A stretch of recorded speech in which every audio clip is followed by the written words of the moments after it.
మధురం నీ వాక్యం నా త్రోవకు దీపం నీ వాక్యం. యేసు నామంలో మీకు శుభములు సమృద్ధిగా కలుగునుగాక. మధురం నీ వాక్యం అనే కార్యక్రమానికి స్వాగతం. ఈరోజు మనం అపోస్తుల కార్యములు అనే అంశం 7వ భాగం ధ్యానించుకుందామండి. మధురం మధురం నీ వాక్యం నా త్రోవకు దీపం నీ వాక్యం. అయితే 9వ అధ్యాయం అన్నమాట. ఈ 9వ అధ్యాయము మరి ఈ చర్చి హిస్టరీలోనే ఒక గ్రేటెస్ట్ ఈవెంట్ అండి. ఏంటి అనంటే క్రైస్తవుల్ని హింసిస్తున్న సౌలు పౌలుగా మారుతాడనమాట. యేసు ప్రభు ఆయనని దర్శిస్తారు. తర్వాత ఆయన దేవుని చేతిలో ఒక గొప్ప పాత్రగా వాడబడతాడనమాట. సో ఈరోజు మీ పిల్లల కొరకు మీరు ఎవరి కోసం ప్రార్థిస్తున్నారో, లేకపోతే ఇలా క్రైస్తవుని హింసించే వాళ్ళ కొరకు మేము ప్రార్థిస్తూ ఉన్నాం అనమాట. వాళ్ళని మీరు పట్టుకోండి ప్రభా, మార్చండి అని. ఇప్పుడు మనం 9వ అధ్యాయానికి వద్దాము.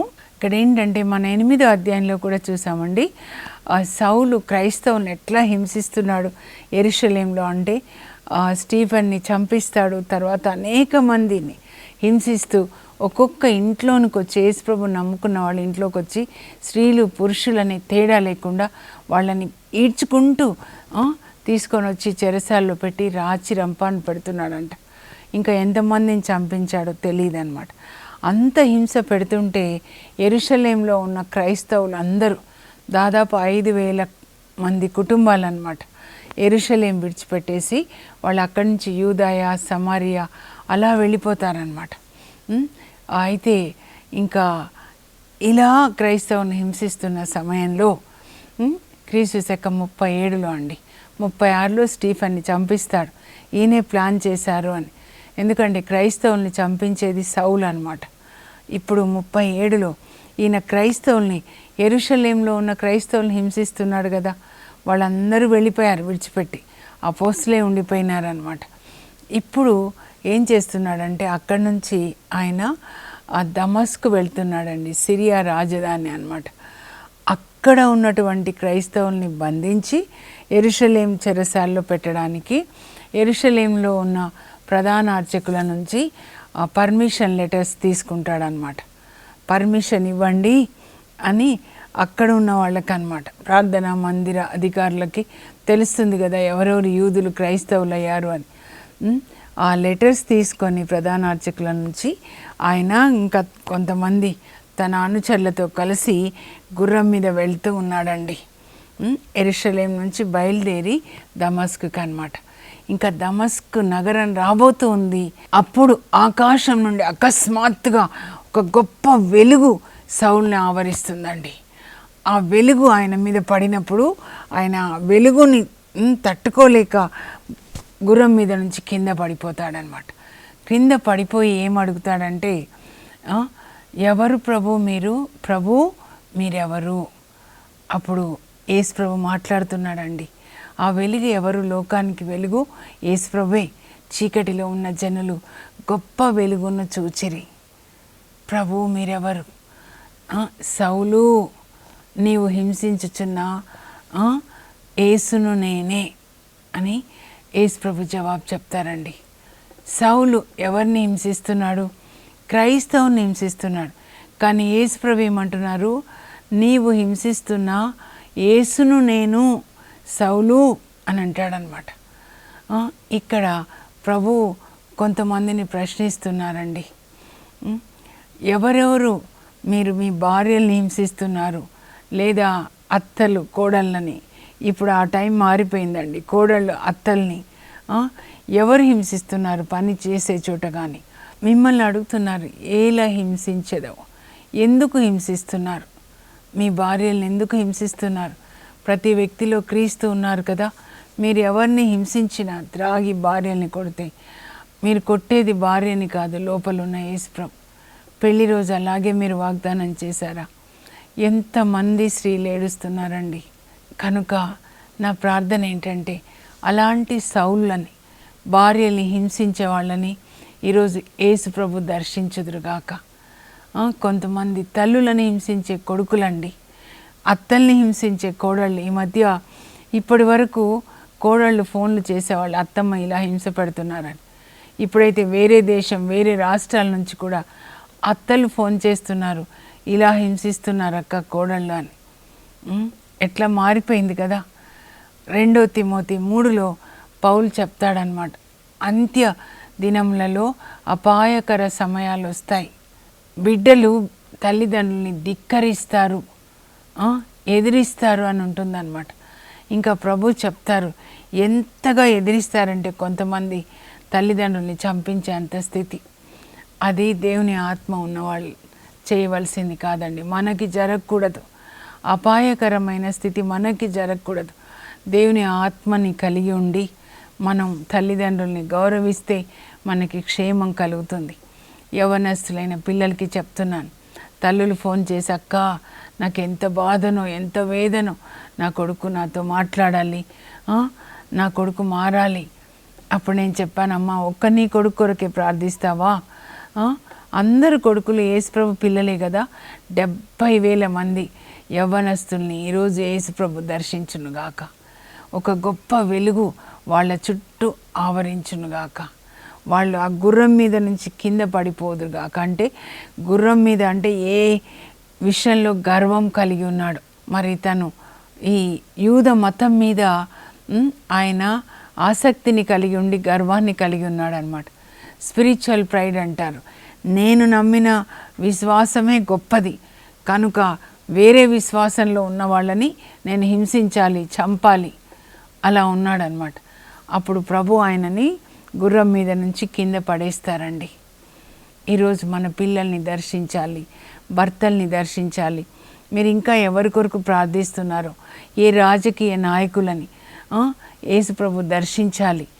ఎవరైతే ఇంకొకరిని హింసిస్తున్నారో వాళ్ళని యేసుప్రభు ఈరోజు దర్శించునుగాక. ఆ కరుణామయుడు తన కరుణని వాళ్ళలో పోసి వాళ్ళని కూడా కరుణామయులుగా మార్చుదురుగాక. యేసుప్రభు పేరు చెప్పేవాళ్ళు, యేసుప్రభు ఎవరిలో ఉంటే వాళ్ళు కరుణ కలిగి ఉంటారండి. ఆ కరుణతో ప్రభు మనల్ని నింపాలని ప్రార్థన చేద్దాం. భార్యల్ని దయచేసి కొట్టకండి, హింసించకండి. మీ కొరకు అన్నీ విడిచిపెట్టుకొని వచ్చారు. ఆదాం అంటాడు, ఈమె నా ఎముకలో ఎముక, నా దేహంలో దేహం అని. ఇస్సాకు రిబేకాని పెళ్లి చేసుకొని ఆమెని కాలు కింద పెట్టకుండా చూసుకున్నాడు. ఆదికాండం 24:67. అలాంటి ప్రేమతో దేవుడు మిమ్మల్ని నింపుదురుగాక. ఇంకిప్పుడు సౌలు దగ్గరకు వచ్చేద్దామండి. సౌలు గుర్రం మీద కొంతమంది అనుచరులతో కలిసి యెరూషలేం నుంచి దమస్కు పట్టణానికి వెళ్తున్నాడు. అక్కడున్న క్రైస్తవుని కూడా బంధించి యెరూషలేం చెరసాల్లో పెట్టి హింసించాలని. అయితే అలా ఆయన వెళ్తున్నాడు ఆ ప్లాన్ చేసుకొని. కానీ దేవుని ప్లాన్ వేరే ఉంది సౌలు కొరకు అన్నమాట. దమస్కు పట్టణంలోనికి ప్రవేశించబోతున్నాడు. చాలా ఆవేశంగా అన్నమాట, విక్టోరియస్గా, నాకు ఎదురే తిరిగే వాళ్ళే లేరు, నాకు ఎదురే లేదు అనుకొని వెళ్తున్నాడు అనమాట. కానీ యేసు ప్రభు దర్శించాడండి. దేవుని యొక్క ప్లాన్ జరగాలి అన్నమాట. ఇప్పుడు సౌలు విషయంలో మనందరం కూడా అదే ప్రార్థన చేద్దాం. కీర్తన 33:10లో దేవుడు ప్రజల ప్రణాళికలను లయపరిచి తన ప్రణాళికని జరిపించుకుంటాడంట. సౌలు ఏం ప్లాన్ చేశాడో దాన్ని దేవుడు ఏం చేశారు, యేసు ప్రభు లయం చేశారనమాట. అలాగే సైతాను ప్రణాళికలన్నీ లయం చేసి దేవుడు తన ప్రణాళికని జరిపించుకొనును గాక. వాళ్ళు ఏ నాయకులైనా కావచ్చు, ఎవరైనా కావచ్చు, సౌలులాగా హింసించే వాళ్ళని యేసు ప్రభు ఈరోజు దర్శించుదురుగాక. ఈ ప్రార్థన చేసుకోండి. పిల్లల కొరకు ఏడ్చే తల్లులకి నేను ఎప్పుడు ఇదే చెప్తాను, మీరు ఈ వాక్యం పట్టుకొని ప్రార్థించండి. భర్తల కొరకు ఏడ్చే భార్యలకు కూడా నేను ఇదే చెప్తాను అన్నమాట. ఆ దేవుడే కృప చూపించాలి, మనం ఎవరిని మార్చలేం. యేసు ప్రభు దర్శించి ఆయన మార్చాలి. రాతి గుండె మాంసపు గుండెగా చేసేది ఆయనే. మనం ప్రార్థించాలి. పరిశుద్ధ ఆత్మ వచ్చినప్పుడు, యేసు ప్రభు వచ్చినప్పుడు వాళ్ళు కరుణ కలిగిన వాళ్ళుగా మారుతారనమాట. ఇప్పుడు సౌలు కింద పడిపోయినాడు కదండి, ఆ సౌల్ని అతనితో ఉన్నవాళ్ళు లేపుతారనమాట. అయితే ఆయన కింద పడినప్పుడే ఇంకా ఏం జరుగుతుందంటే ఆయన కళ్ళు గుడ్డివైపోతాయండి. కళ్ళు గుడ్డివైపోతాయి, ఏమీ చూడలేకపోతాడనమాట. అప్పుడు ఆయనని దమస్కు పట్టణంలోనికి యూదా అనే అతని ఇంటిలోనికి తీసుకెళ్తారనమాట. 3 రోజులు కూడా సౌలు ఏమీ చూడలేకపోతాడు, ఏం తినడు కూడా, ప్రార్థన చేస్తూ ఉంటాడనమాట. అప్పుడు అనానియా అనే ఒక శిష్యుడు ఉంటాడు దమస్కులో, యేసుప్రభు యొక్క శిష్యుడు అనమాట. ఆయనతో యేసుప్రభు మాట్లాడతారనమాట, ఒక దర్శనంలో మాట్లాడతారు. ఏదో అనానియా అని పిలిస్తే ఏంటి ప్రభు అని అడిగితే, ఏదో సౌలు అనేటటువంటి వ్యక్తి అక్కడ తిన్ననిది అనే వీధిలో యూదా అనే అతని ఇంట్లో ఉన్నాడు, అతడు ప్రార్థన చేస్తూ ఉన్నాడు, నువ్వు అతని తల మీద చేతులుంచి ప్రార్థిస్తే అతనికి కళ్ళు వచ్చేసి పరిశుద్ధ ఆత్మ పొందునట్లుగా ఆయన కూడా ఒక దర్శనాన్ని చూసి ప్రార్థన చేస్తున్నాడు, నువ్వు వెళ్ళాలి, వెళ్ళి సౌలు తల మీద చేతులుంచి అతడు పరిశుద్ధ ఆత్మని పొందేటట్లు, కంటి చూపు పొందేటట్లు ప్రార్థించాలంటే అప్పుడు అనానియా చెప్తారనమాట యేసు ప్రభుతో, ప్రభా అతను నేను చాలా విని ఉన్నాను, యెరూషలేంలో ఎట్లా నీ నామం నీ పేరు చెప్తే చెప్పి ప్రార్థించే వాళ్ళని ఆయన ఎంత బాధ పెడుతున్నాడో. ఇక్కడ దమస్కు కూడా అందుకోసమే వచ్చాడంట, పర్మిషన్ లెటర్స్ తీసుకొని వచ్చాడు. ఇక్కడ ఉన్నటువంటి వాళ్ళు కూడా ఎవరు క్రైస్తవుల యేసు నామం ఉచ్చరిస్తారో వాళ్ళని తీసుకెళ్ళి యెరూషలేంలో ఇల్లు పెట్టాలని నేను విని ఉన్నాను ప్రభా అంటే, అప్పుడు యేసు ప్రభు అనానియాతో చెప్తారనమాట, నువ్వు వెళ్ళు, నేను అతన్ని ఎన్నుకున్నానయ్యా, అతడు అన్యుల ఎదుట, రాజుల ఎదుట, ఇజ్రాయేల్ ప్రజల ఎదుట నాకు సాక్షిగా ఉండడానికి నేను ఎన్నుకున్నాను, నేను అతనికి చూపించబోతున్నాను నా కొరకు అతడు ఎన్ని శ్రమలు పడాలో అని చెప్పినప్పుడు దేవుని మాటకి లోబడి, యేసుప్రభు మాటకి లోబడి అనానియా సౌలు దగ్గరికి వెళ్తాడు. వెళ్ళి సౌలు సోదరా అని మాట్లాడతారు. చూడండి, నీవు ఇలా వస్తున్నప్పుడు మార్గ మధ్యంలో యేసుప్రభు నీతో మాట్లాడారు కదా, ఆయన నన్ను పంపించారయ్యా, నీ తల మీద నేను చేతుల నుంచి ప్రార్థించాలి, అప్పుడు నీకు కళ్ళు రావాలి, అలాగే పరిశుద్ధాత్మని పొందాలి అని చెప్పి, అప్పుడు అనానియా సౌలు తల మీద చేతుల నుంచి ప్రార్థిస్తున్నప్పుడు ఏం జరుగుతుంది అంటే అతని కంటి పొలుసులు రాలిపోతాయంటండి. ఇలా చేప పొలుసులు ఎట్లనో అట్లా రాలిపోతాయంట. ఆ తర్వాత ఆయన పరిశుద్ధ ఆత్మని పొందాడనమాట. చూడండి, ఇది జరగాలి. తర్వాత బాప్టిస్మం తీసుకుంటాడనమాట. కంటి పొలుసులు ఇంతవరకు ఆయన ఏం చూడలేకపోతున్నాడంటే యేసు ప్రభుని బైబిల్ గ్రంథంలో చూడలేకపోతున్నాడు అనమాట. మోషే ధర్మశాస్త్రం అంటే చాలా ఇష్టం, అందరికంటే ఎక్కువగా పాటిస్తున్నాడు. అందరూ అలా మోషే ధర్మశాస్త్రానికి లోబడి ఉండాలి అంటే చాలా సిన్సియారిటీ ఉందన్నమాట, నిజాయితీ ఉంది, మంచితనం ఉందన్నమాట. అందువల్ల ఇప్పుడు అతని కంటి పొలుసులు రాలిపోయినాయండి. 3 రోజులు ఉపవాస ప్రార్థన చేశారు. ఆ తర్వాత ఇంకా అప్పుడు ఆయన భోంచేస్తాడనమాట. ఈరోజు మనం కూడా ఇదే ప్రార్థన చేయాలండి. కంటి పొలుసులు రాలిపోవాలి. ఎందుకంటే 2 కొరింథీ 4:4 ఏమని రాయబడి ఉంటుందంటే, ఇహలోక దైవం సైతాను మన కంటికి పొలుసులు పెట్టేశాడంట, మస్కలు, బైబిల్ గ్రంథాన్ని చదవకుండా అనమాట. నాకు కూడా అలాగే 37 సంవత్సరాల వయసు వరకు బైబిల్ తెలియదండి. కానీ ఎంఏ ఇంగ్లీష్ లిటరేచర్ చేసి, ఎంఎడ్ చేసి, స్కూల్లో టీచర్గా చాలా సంవత్సరాలు, ప్రిన్సిపల్గా కూడా పనిచేశాను. కానీ బైబిల్ తెలియదు. సైతాన్ చేసేది అదే, ఈ లోక పనులన్నీ బాగా చేయి, excellent knowledge, excellent teaching, excellent business చేయి, ఎక్సలెంట్గా ఉండు, అన్ని విషయాల్లో ఎక్సలెంట్. ఇంకా కొంతమందిలో త్రాగుడు పిచాచు వెళ్తే ఎక్సలెంట్గా కలుపుతారంట వాళ్ళు. అన్ని ఎక్సలెంట్ ఇంగ్లీష్, ఎక్సలెంట్ అన్ని విషయాల్లో, బిజినెస్ ఎక్సలెంట్. కానీ బైబిల్ గ్రంథం మాత్రం చదవకుండా కంటికి గుడ్డితనాన్ని తీసుకొస్తాడంట. బైబిల్లో వెలుగు చూడకుండా మనం చీకటిలో నడిచేటట్లు అనమాట. చీకటి అంటే సైతాన్ రాజ్యం అండి, అవినీతి, ఇంకా శరీరం కోసమే జీవించడం అన్నమాట. కానీ తండ్రి దేవుడు మనల్ని అంధకార శక్తి నుంచి విడిపించి తన కుమారుని వెలుగు సామ్రాజ్యంలోనికి నడిపించాడనమాట. కొలొస్సీ 1:13. ఆ కుమారుని ద్వారా మనకి విమోచన, ఈ లోక ఆశల నుంచి విమోచన, మన పాపములు క్షమించబడ్డాయి. నాకు ఇది జరిగింది 97లో జరిగిందండి. ఇప్పుడు 27 సంవత్సరాలు. అప్పుడు నేను బైబిల్ చదువుతుంటే పోటాలో పరిశుద్ధాత్మ వచ్చిన తర్వాత ఇన్ని విషయాలు ఉన్నాయా బైబిల్లో, నాకెందుకు ఇన్ని సంవత్సరాలు తెలియలేదు అని అనుకుంటుంటే పరిశుద్ధ ఆత్మదేవుడు నాకు 2 కొరింథీ 4:4 చూపించారనమాట.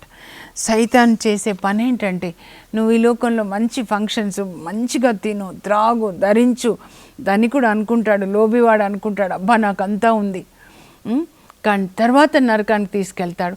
మనం బైబిల్ గ్రంథం చూడకుండా వాడు చేసే పని కన్నులకి గుడ్డితనాన్ని తీసుకొస్తాడు. కానీ ఆ సౌలు యొక్క పొలుసులు ఎట్లా రాలిపోయినాయో పరిశుద్ధ ఆత్మ దేవుడు మీ అందరిలోకి, మనందరిలోనికి వచ్చి మన కంటి పొలుసులని రాల్చివేయునుగాక. అప్పుడు పరిశుద్ధ గ్రంథంలో యేసు ప్రభు వెలుగుని చూచినట్లుగా ఎఫెసీ 1:18లో పౌలు చెప్తాడు, బైబిల్ గ్రంథంలో దేవుని యొక్క వెలుగు, యేసు ప్రభు వెలుగు చూచినట్లుగా దేవుడు మీ మనోనేత్రములను తెరచునుగాక. మీరు 2 రాజుల గ్రంథంలో చదివితే 6వ అధ్యాయంలో 17వ వచనంలో ఎలీషా ప్రవక్తని పట్టి బంధించి తీసుకురమ్మని సిరియా రాజు పంపిస్తాడు. ఆయన నిద్రపోతుంటాడు ఎలీషా ప్రవక్త. ఆయన నిద్రపోతున్నాడు కానీ పరలోక తండ్రి నిద్రపోవట్లేదు కదా. ఈయన సిరియా రాజు ఇంతమంది సైనికుల్ని పంపిస్తే పరలోకంలో ఉన్న రాజు సైన్యాధిపతి ఆయన ఎంతమంది సైన్యాన్ని పంపిస్తాడు. ఎలీషా చుట్టూ అగ్ని రథాలు అనమాట, చుట్టూ పెట్టేస్తాడు దోతాన్లో ఎలీషా ఉన్న చోట అనమాట. అప్పుడు గెహాజీ ప్రొద్దునే లేచినప్పుడు ఈ సిరియా సైన్యాన్ని చూస్తాడు.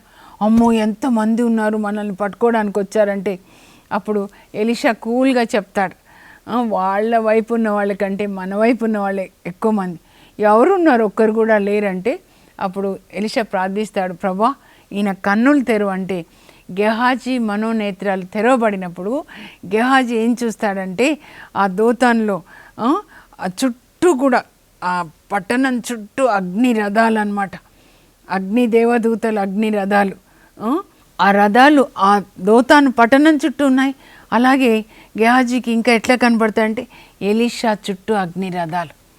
దేవుని బిడ్డలకి దేవుడిచ్చే రక్షణ అండి ఇది. తర్వాత ఎలీషాని తమాషా చేస్తాడనమాట. ఆ సిరియా సైన్యం దగ్గరికి వెళ్ళి మీరు ఎవరిని వెతుకుతున్నారంటే ఎలీషా ప్రవక్త, అవునా నేను చూపిస్తానని చెప్పి ముందు ఏమంటాడంటే ప్రార్థిస్తాడు వాళ్ళ కోసం కూడా, ప్రభా వీళ్ళ కన్నులు పోయేటట్టు చెయ్యని. ఆ సిరియా సైన్యం అంతా గుడ్డి వాళ్ళు అయిపోతారనమాట. అప్పుడు వాళ్ళని నడిపించుకొని సరాసరి ఇజ్రాయేల్ రాజు కోటలోనికి తీసుకెళ్తాడు. అప్పుడు రాజు చంపేస్తాడు కదండి, అప్పుడు వాళ్ళ కన్నులు వచ్చిన కాకంటే మళ్ళీ వచ్చేస్తాయి.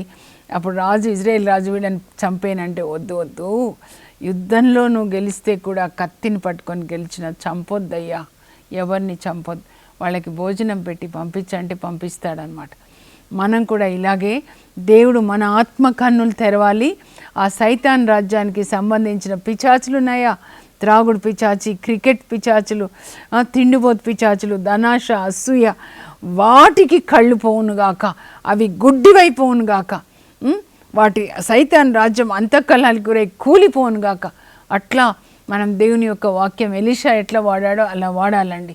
ఆ తర్వాత సౌలు ఏం చేస్తాడంటే ఇంకా దమస్కులో ఇంకా ఆయనకి కళ్ళు వచ్చేసాయి కదా, అప్పుడు మళ్ళీ బైబిల్ని చదువుతున్నాడు. బైబిల్ అంటే పాత నిబంధన అండి, మోషే ధర్మశాస్త్రాన్ని చదువుతున్నాడు. ఇంకా క్రొత్తది ఇంకా రాలేదు కదా, 500 శతాబ్దాల వరకు రాలేదన్నమాట. పాత నిబంధన చదువుతుంటే ఇప్పుడు ఈ దేవుని యొక్క పరిశుద్ధాత్మ వచ్చింది కదా, ప్రతి పేజీలో యేసుప్రభు కనబడుతున్నాడు అనమాట. పాస్కా గొర్రెపిల్ల యేసుప్రభు కనబడుతున్నాడు, గాడిద మీద వస్తున్నాడు, సిలువలో మరణించాడు యెషయా 53లో, అంతా యేసుప్రభువే కనబడుతున్నాడు పాత నిబంధనలో. అప్పుడు యూదుల ప్రార్థనా మందిరాలకు వెళ్ళి ఈ యేసుప్రభు ఆయననే మెస్సయ్య దేవుడు పంపించారు, కానీ ఆయనని సిలువ వేశారు మన పెద్దలు, కానీ ఆ సిలువ వేసిన యేసుప్రభువే మెస్సయ్య అని చెప్తుంటే వాళ్ళకి చాలా ఆశ్చర్యం. ఇదేంటి ఇప్పటి వరకు యేసుప్రభు దేవుడు అని చెప్తే, మెస్సయ్య అని చెప్తే వాళ్ళని చంపిస్తున్నాడు, ఇప్పుడేంటి ఇలా అని వాళ్ళకి ఏమైనా ఈయన నటిస్తున్నాడా, అలా నటించి పట్టుకొని పోవడానికి వచ్చాడా అనుకొని చంపాలని ప్లాన్ చేస్తే అక్కడ యేసుప్రభు శిష్యులు ఉంటారు కదా, సౌలుకి చెప్తారు, అయ్యా నేను చంపాలనుకుంటున్నారయ్యా ఇక్కడ ఉన్న యూదులు అంటే. అప్పుడు యూదులు ఏం చేస్తారంటే దమస్కు పట్టణానికి గేట్స్ ఉంటాయి కదండి, ఆ గేటు దగ్గర కావలి వాళ్ళని పెడతారు, కాపలా పెడతారు. సౌలు ఎప్పుడు బయటికి వెళ్ళడానికి వస్తే పట్టుకోవాలి, చంపాలని. అప్పుడు దేవుడు మరి ఎట్లా సాయం చేస్తారు, ఆయనను ఎట్లా రక్షిస్తారంటే ఇంకా ఒక చోట ఆ పండ్లని, ఆ దమస్కులో పండ్లని బయటికి పంపిస్తారండి, గోడ దగ్గర అన్నమాట. సో ఆ పండ్లని ఎట్లా పెడతారంటే పెద్ద గంపల్లో, ఇప్పుడు మామిడి పండ్లు అనుకోండి, పెద్ద గంపలు అనమాట. సో ఆ గంపలో సౌల్ని కూర్చోబెట్టి మీద మళ్ళీ మామిడి పండ్లు పెట్టేసి కనబడకుండా ఆ గంపల్ని బయటికి, అన్ని గంపల్ని పంపిస్తున్నారు కదా, అలా పంపిస్తారనమాట. ఆ విధంగా దేవుడు మొదటిసారి ఆయనను కాపాడతారు. యూదులు మొదటిసారి ఈయనను చంపడానికి కుట్ర అనమాట. సో దమస్కు నుంచి మళ్ళీ ఎక్కడికి వస్తాడు, యెరూషలేంకి వస్తాడనమాట. యెరూషలేంకి వచ్చి శిష్యుల్ని కలుసుకోవాలి అని, ఆయన యేసుప్రభు ఆయనను ఎట్లా దర్శించారో చెప్పాలని. కానీ సౌలు అని వినగానే వీళ్ళకి, అపోస్తులకు కూడా, శిష్యులకి గుండె దడ పుడుతుందంట. ఎందుకంటే అట్లా దౌర్జన్యం చేసి ఇప్పటి వరకు చంపిస్తున్నాడు కదా. అప్పుడు చూడండి బర్నబా, చూడండి ఎంత మంచి వ్యక్తి అంటే బర్నబా పరిశుద్ధాత్మచే నింపబడినవాడు. ఇంతవరకు యేసుప్రభు శిష్యులని కాపాడుతున్నారనమాట. ఒక గాడ్ ఫాదర్గా ఉండి వాళ్ళని ఎంకరేజ్ చేస్తూ ఇప్పుడు సౌలు దగ్గరికి వచ్చి నేను తీసుకెళ్తాను రా నిన్ను అని అపోస్తుల దగ్గరికి తీసుకొస్తాడండి. బర్నబా చాలా ముఖ్యమైన పాత్ర అపోస్తుల సువార్త బోధనలో, అలాగే సౌలు విషయంలో చాలా తీసుకొని వచ్చి చెప్తాడు. మీరు అనుకున్నట్లు పాత సౌలు కాదు, ఆయన దమస్కుకు వెళ్తుంటే యేసుప్రభు దర్శించారు, యేసుప్రభు ఆయనతో మాట్లాడారు, ఇప్పుడు ఆయన పరిశుద్ధాత్మని పొందాడు, దమస్కులో కూడా యేసుప్రభు మెస్సయ్య అని బోధించాడు, దేవుని కుమారుడు అని చెప్పాడు అని చెప్పినప్పుడు మెల్లమెల్లగా ఇంకా అపోస్తులు, పేతురు వీళ్ళందరూ కూడా షేక్ హ్యాండ్ ఇస్తారనమాట. ఇచ్చి నువ్వు కూడా ఈ సువార్త పనిలో మాతో భాగస్థుడవు అని. అప్పుడు యెరూషలేంలో అపోస్తులతో కలిసి ఈయన బోధిస్తాడనమాట. అందువల్ల అక్కడ ఉన్నటువంటి క్రైస్తవులు ఆయనని అంగీకరిస్తారు. ఎందుకంటే పేతురు అపోస్తులకు కదండి దేవుడు అధికారం ఇచ్చింది పేతురుకి. సో వాళ్ళతో కలిసి బోధిస్తాడనమాట. అయితే అక్కడ గ్రీక్ మాట్లాడే యూదులతోటి ఈయన వాదించడం మొదలు పెడతాడు. యూదులు యేసుప్రభు మెస్సయ్య కాదు అని ఇంకా అంగీకరించిన వాళ్ళు ఉన్నారు కదా, క్రైస్తవులైన వాళ్ళు కాదు, యూదులతో వాదిస్తూ ఉంటే ఆయన మెస్సయ్య దేవుని కుమారుడు, ఎందుకంటే చాలా జ్ఞానం ఉంటుంది, ఆయన గమాలియేల్ దగ్గర చదువుకుంటాడనమాట సౌలు. వాదిస్తుంటే అప్పుడు వాళ్ళు ప్లాన్ చేస్తారనమాట యూదులు, ఇక్కడ కూడా యెరూషలేంలో చంపాలి అని, సౌల్ని చంపాలని. అప్పుడు వెంటనే దేవుని ఆత్మ వలన ఈ అపోస్తులు ఏం చేస్తారంటే సౌలుతో మాట్లాడి, అయ్యా ఇక్కడ వద్దయ్యా నేను చంపాలనుకుంటున్నారు కనుక దయచేసి నువ్వు తార్సు మీ పట్టణానికి వెళ్ళిపో అని పంపించేస్తారండి.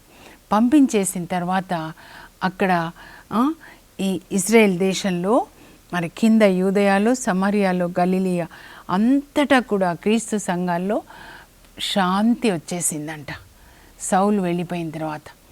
అంటే అర్థం ఏంటి అని అంటే సౌలు అపోస్తులతో కలిసి పనిచేయడం దేవుని చిత్తం కాదు. దేవుని చిత్తం కానిది మనం ఏం చేస్తామో అక్కడ శాంతి ఉండదండి, అక్కడ పీస్ డిస్టర్బ్ అవుతుంది. నేను కూడా అనుకున్నాను, ఇంత మంచి సౌలు కదా, ఎందుకు ఆయన వెళ్ళిపోయిన తర్వాత పీస్ ఉంది ప్రభు అంటే దేవుడు నాకు బయలుపరిచిన విషయం అన్నమాట. దేవునికి వేరే ప్లాన్ ఉంది సౌలు విషయంలో, వాళ్ళతో కలిసి పనిచేయడం దేవుని చిత్తం కాదు అని. ఇంకా తర్వాత చూస్తే పేతురు అండి ఇక్కడ 2 చోట్ల అన్నమాట. నేను రేపటి దినాన మీకు మ్యాప్ ద్వారా వివరిస్తాను. లిద్దా అనే ఒక పట్టణంలో ఉంటాడు. అక్కడ ఆయన సువార్త బోధిస్తుంటే 8 సంవత్సరాల నుంచి ఏనియా అనే ఒక పక్షవాత రోగి అన్నమాట. పక్షవాతంతో బాధపడుతుంటే చూస్తాడు పేతురు, ఆయన వైపు చూస్తాడు. పరిశుద్ధాత్మ నడిపింపు ద్వారా ఏనియా, యేసుక్రీస్తు నిన్ను బాగు చేస్తున్నాడు, నువ్వు లేచి నడు అనగానే ఏనియా లేచి నడుస్తాడండి. 8 సంవత్సరాల నుంచి పక్షవాతం. ఎప్పుడైతే ఈ అద్భుతాన్ని లిద్దాలో ఉన్న ప్రజలు చూస్తారో వాళ్ళందరూ యేసు ప్రభుని అంగీకరిస్తారు. చాలామంది, అందరూ కాదు కానీ చాలామంది. అంటే ఒక అద్భుతం చేయడం ద్వారా యేసుక్రీస్తు నామంలో అక్కడ అద్భుతం జరిగినప్పుడు ఆత్మలు రక్షణలోకి వస్తున్నాయన్నమాట. లిద్దా ఇక్కడ ఉంటుందండి, యోప్పా సముద్ర తీరాన ఉంటుందన్నమాట. అప్పుడు ఆ యోప్పాలో తబిత అనే ఒక విశ్వాసిని యేసుప్రభుని అంగీకరించారనమాట. విశ్వాసులు అంటే ఆమె అపోస్తల కార్యాలు 9:36 అండి. ఆమె తన కాలమంతా కూడా సత్కార్యములు చేయుటలో, పేద సాధలకు సహాయం చేయుటలో గడుపుచుండెను. తబిత ప్లేస్లో మీ పేరు పెట్టుకొని చదువుకోండి. జసింత తన కాలమంతా కూడా సత్కార్యములు చేయుటలో, పేదలకు సహాయం చేయుటలో గడిపెను. ఇది అండి యేసు ప్రభుకి సాక్ష్యం అన్నమాట. ప్రభు నాకు సాక్షులుగా ఉండండి అన్నారు కదా. ఆమె ఒక టైలర్ అన్నమాట. అయితే యోపాలో విధవరాళ్ళందరికీ కూడా ఆమె వాళ్ళ భర్తలు చనిపోయినప్పుడు ఎక్కువ యోపాలో పేదవాళ్ళు చేపలు పట్టుకునేవాళ్ళండి. సముద్రానికి వెళ్ళినప్పుడు తుఫాన్ వచ్చి చనిపోతే అప్పుడు వారి భార్యలకి అన్నమాట, విధవరాళ్ళు అయిపోతారు కదా, పిల్లలు అనాథలు అయిపోతారు. వాళ్ళకి తల్లిగా ఒక మదర్ తెరీసా తల్లిలాగా, ఏంజిల్ ఆఫ్ మర్సీ, మీరు భయపడొద్దు, ప్రభు ఉన్నారు, నేనున్నాను కదా, వాళ్ళకి బట్టలు ఆహారం ఇస్తూ తన జీవితాన్ని గడుపుతుంది. అప్పుడు ఆమె మరణిస్తుంది అన్నమాట. ఆ సమయంలో పేతురు లిద్దాలో ఉంటాడు. అప్పుడు ఇక్కడి నుంచి శిష్యులను పంపిస్తారు, తొందరగా రండి అని చెప్పి. ఇక్కడ యోపాలో ఉన్న శిష్యులు అన్నమాట. అప్పుడు పేతురు అక్కడికి వెళ్ళగానే అందరూ ఏడుస్తారు, ఈ బంగారు తల్లి మాకు బట్టలు కుట్టించిందయ్యా, ఇప్పుడు చనిపోయింది, ఇప్పుడు మాకు తల్లి ఎవరు అని.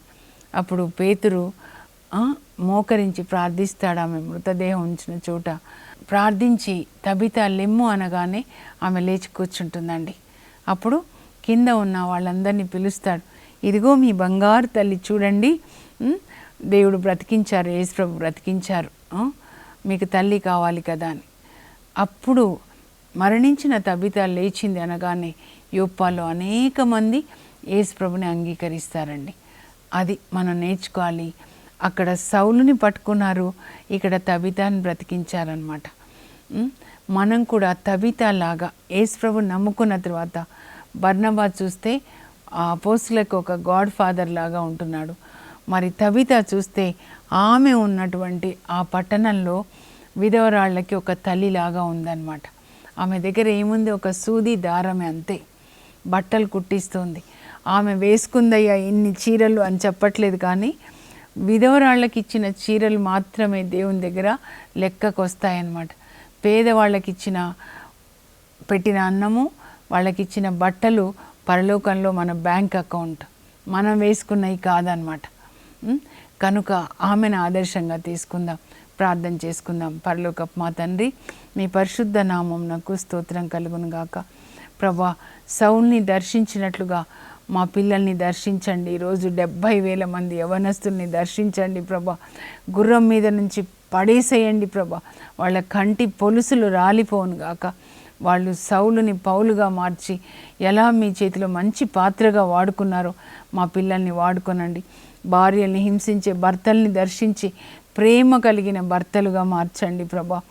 అలాగే నాయన తబిత ఎలా అందరికీ యోపాలో విధవరాళ్ళకి ఒక తల్లిగా, మదర్ తెరీసా తల్లిలాగా ఉందో, ఏంజిల్ ఆఫ్ మర్సీ లాగా మేము కూడా మా చుట్టూ ఉన్న విధవరాళ్ళ పట్ల, పేదల పట్ల కరుణ కలిగి మీ ప్రేమకి సాక్షులుగా జీవించే కృప దయచేయండి. యేసు నామంలో అడుగుచున్నాం తండ్రి, ఆమేన్. సౌల్ని దర్శించిన ఆ యేసు మన పిల్లల్ని, దారి తప్పిన వాళ్ళందరినీ దర్శించును గాక. తబితలాగా మనం కూడా కరుణ కలిగి మన చుట్టూ ఉన్న వాళ్ళకి యేసు ప్రభు ప్రేమను అందిద్దాం. క్రిస్టియానిటీ అంటే యేసు ప్రభు ప్రేమని ఇతరులకు అందించడమే. God bless you. Have a blessed day.